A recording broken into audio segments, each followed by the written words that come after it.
Jamil Jivani, new Conservative MP, best friend of JD Vance, Donald Trump's running mate.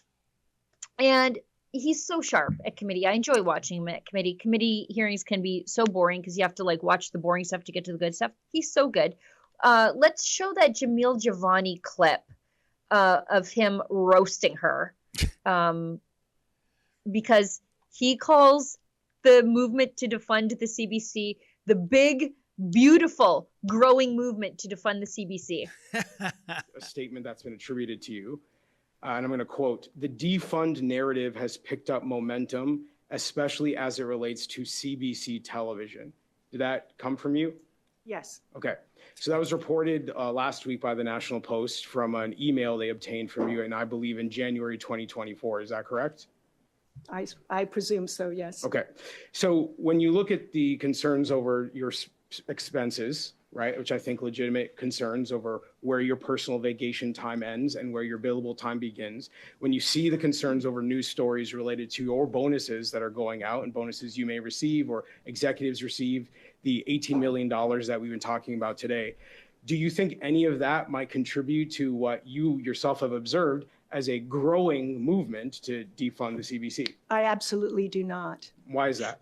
Because I believe that having experienced now the third appearance at this committee, I would say that there is a clear effort on the part of members of this committee to vilify and to discredit me and to discredit the organization. Not one question has been asked, excuse me, not one question has been asked about the accomplishments of the public broadcaster over the last 6 years and how we have served I think our Canadians. Liberal colleagues have asked you some of those questions, so I think that's not a fair representation of your time here today. But let's go back to something that our colleague, Mr. Coteau, asked you earlier. You referred to KPIs, key performance indicators.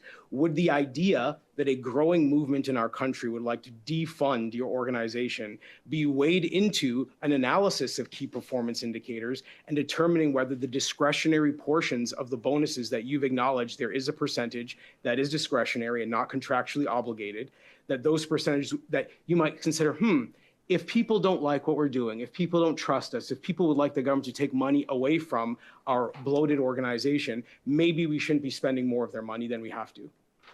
Could that not cross your mind in analyzing the KPIs? We do not take into consideration political wins or influences in determining our business metrics. So you would call it a political reaction for the average Canadian to hear that you're doling out $18 million in bonuses, that you're billing the taxpayer for your time in Paris while on a personal vacation. That's a political concern that the average Canadian wouldn't have a pure interest in that based purely on the fact that they are giving you their hard-earned money through taxes?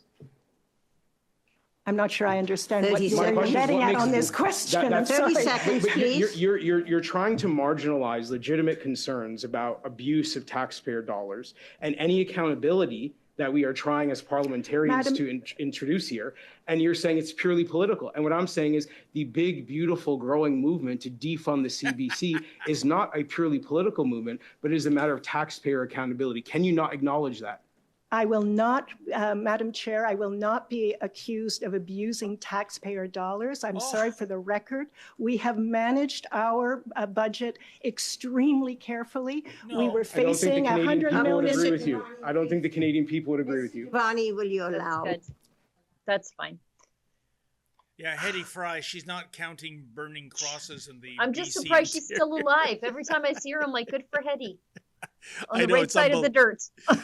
You know, Sheila, a couple of things. No squandering of taxpayer dollars, and it's $1.4 billion on an annual basis, and 'twas ever thus. That in itself, that bloated budget, is all you need to know. And by the way, you want to know how to tell that they're so fat and so addicted to the taxpayer dollar, Sheila. Turn on CBC radio, say As It Happens. Just don't have to listen to all the direct, just the last couple of minutes where they throw to the credits. And you will hear anywhere from 5 to 10 producers. I will tell you folks, in a private sector radio station, even in a major market like Toronto, Montreal, Vancouver, you name it, one producer, one, not Yes. 10. So can you possibly explain that? And this business where she said, and I'm paraphrasing now, but it basically means we don't play politics.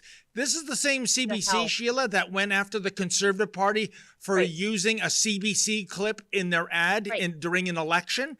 But the Liberals could use CBC footage. No, nothing to see here. Unbelievable. Right. And she doesn't have a clue. Like Jamil Jivani is telling her, whatever your key performance indicators are, the fact that Canadians don't like you and want you defunded should be a consideration while you're giving yourself a bonus. Don't you think? And she's like, how dare you, good sir?